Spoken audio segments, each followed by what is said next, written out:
Hey everyone, this is Ross, and today I want to talk to you guys about strawberries. Strawberries are without a doubt my absolute favorite thing to grow here in this climate. It's so easy, they're so tasty, that it just doesn't make sense to not grow them. To get a store-bought strawberry from the store, first off, the quality is horrible, the quantity is low, and the price is high. So for me, if I can grow them so easily, they'll spread like crazy, put out tons of fruit every single year reliably, and the quality is so far superior that I won't even eat a store-bought strawberry anymore. I can't do it. I really can't. It's kind of like store-bought tomatoes. They're just such a difference in quality. But I want to show you guys the strawberry plants right now, what they look like now, because very soon we are actually going to have ripe strawberries. We're in early May, and sometime around mid to late May is when I get my June bears to come in. So let me show you guys this bed. This is the historic bed that we've had here. Historic. This is the oldest bed we've had here on the property, and it's been filled with early glow. And every year this bed and these strawberry plants, this variety, puts out tons of fruit. Only though, however, in June. So from late May, mid to late May, all the way till the end of June, these guys produce.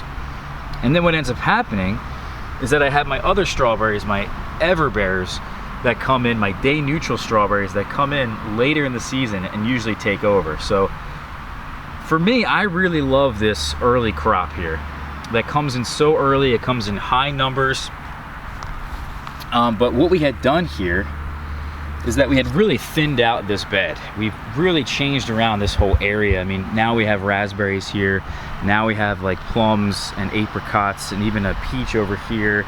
We got the pears over here. So this whole area got pretty much remodeled, and in the process of doing that, some of the strawberry plants in here kind of got messed with. And what I ended up doing last fall was taking out a lot of those, giving them to friends. I think I dug up somewhere around 300 strawberry plants out of that bed, and then we planted about 25 or 50 over here, and some of them made it, some of them didn't. But you can see now we're kind of trying to colonize this area over here underneath the apple trees. And I can go in here and just show you guys really quickly what they look like. And you can see here, these are young, early glow, June bearing strawberry plants. There's some back in here. And what we're gonna end up doing is, I have another variety behind the apples over here, and I have some down here in this bed. This is a different variety called Rucker Scarlet that have only been here for a very short time.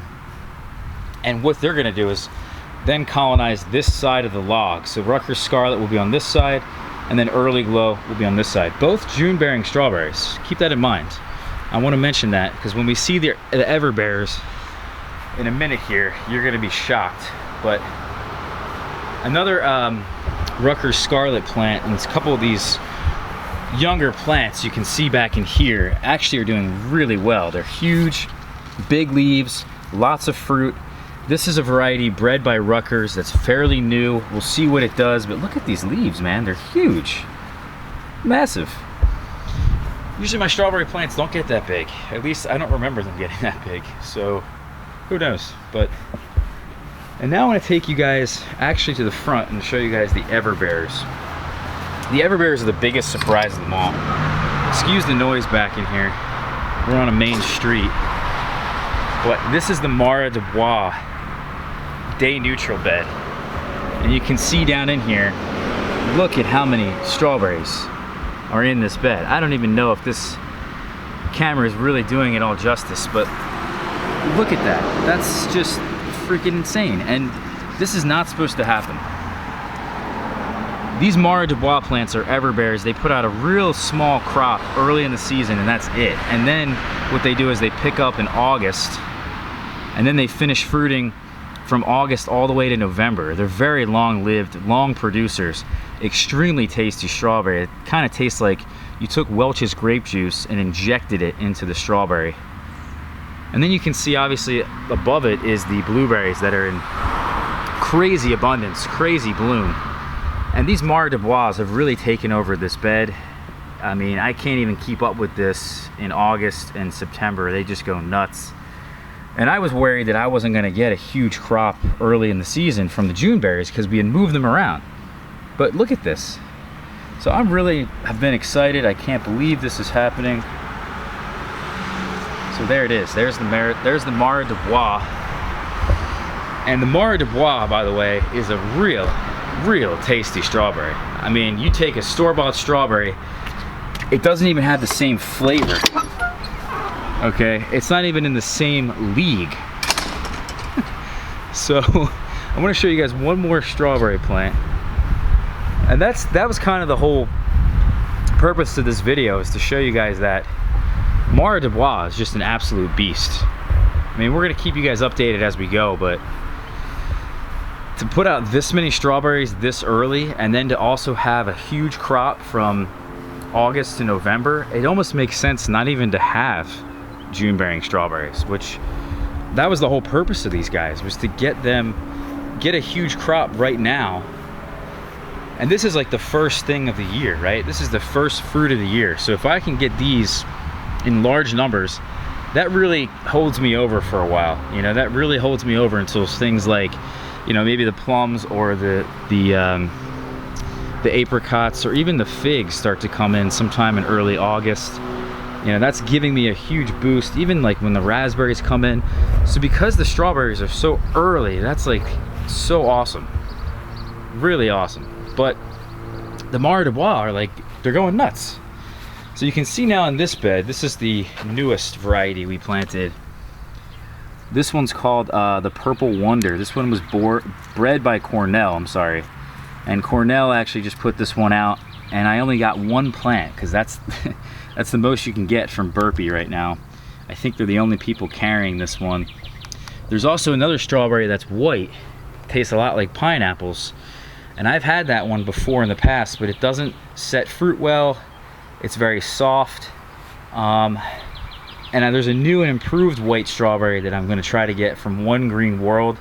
For those of you guys who know what that one is, you can look it up on their website, but that's one I'm gonna try in the future years. But this whole bed is eventually gonna get colonized again by these strawberry plants. And we're actually gonna make this where the grass is in between the figs we had just planted. This is all gonna be soil. It's all gonna be similar to this, so we can then start this whole process and really expand this variety. And the obvious thing that you guys don't know about,